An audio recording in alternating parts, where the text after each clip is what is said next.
Science in Pajamas. Alright, so today we are going to talk about. Sorry, I didn't clean off my board from the last video. Whew, there we are. So, today we're going to talk about Newton's third law of motion. And a lot of people know this, but let's, talk about more in scientific terms. So, what the second law says is that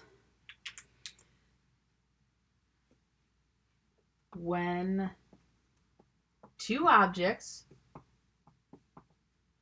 interact, the magnitude and direction of the force of object 1 on object 2 is equal to the magnitude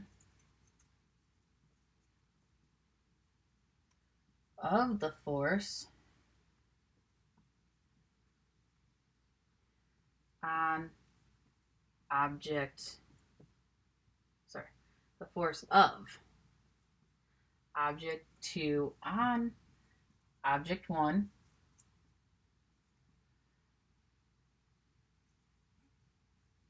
but in the opposite direction.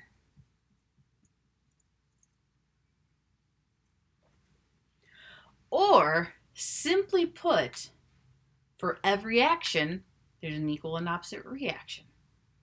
That's what all of this actually means. So when we have two objects that interact, so my hands, they're two different objects. When they interact, the force that my right hand is exerting on my left hand is equal to the force of my left hand exerting on my right hand.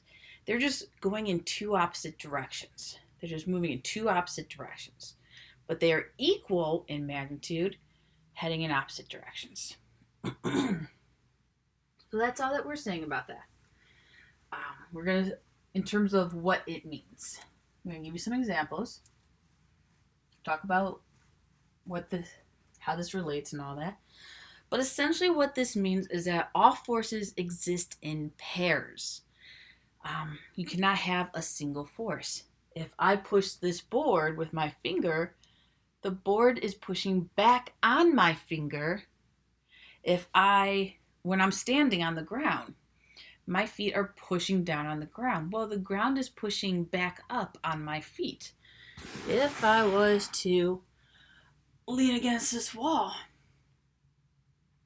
when I lean against the wall, I'm pushing on it. The wall is pushing back on my hand.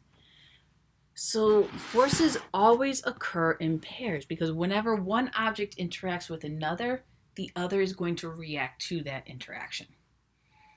We do call these action-reaction pairs, and the interesting thing about these is that they're equal and opposite, but they never cancel each other out. They do not balance out.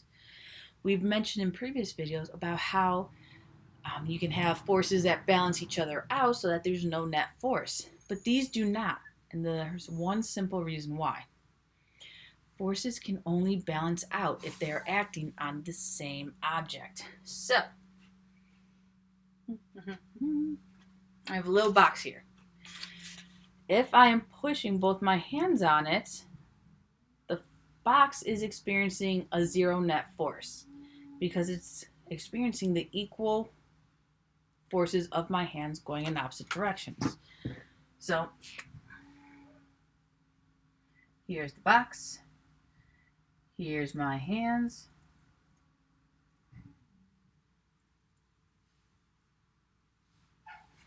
Because of that, each of my hands are pushing inward with the same amount. So they're pushing in opposite directions on the same amount or with the same magnitude. The net force equals 0 newtons. But let's take the box out of it. My hands push on each other. In which case,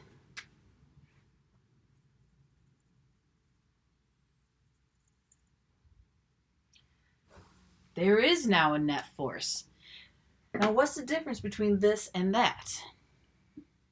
Very easily, the box.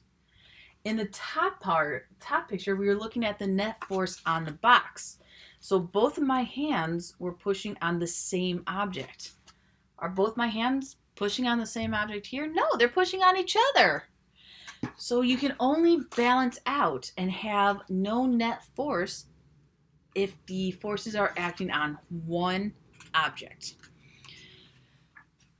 If we're talking about how different objects exert a force, we can no longer talk about balancing them out or canceling them out because they're no longer on the same object. My right hand is pushing on my left. My left hand is pushing on my right. This is why they do not cancel out, because they are not pushing on the same thing. They were pushing on the same thing here. So we were talking about the net force on the box. There is no box anymore. I'm pushing. Both of my hands are experiencing a force from the other. They're equal in magnitude. They're just going in opposite directions. All right. But yeah, that's pretty much just what I want to say about Newton's third law. There's no equation that really goes along with it that we have to worry about. So yeah, all right, you guys. Hope everything is going well. And if you have questions, let me know. Take care, stay safe, stay healthy. Bye-bye.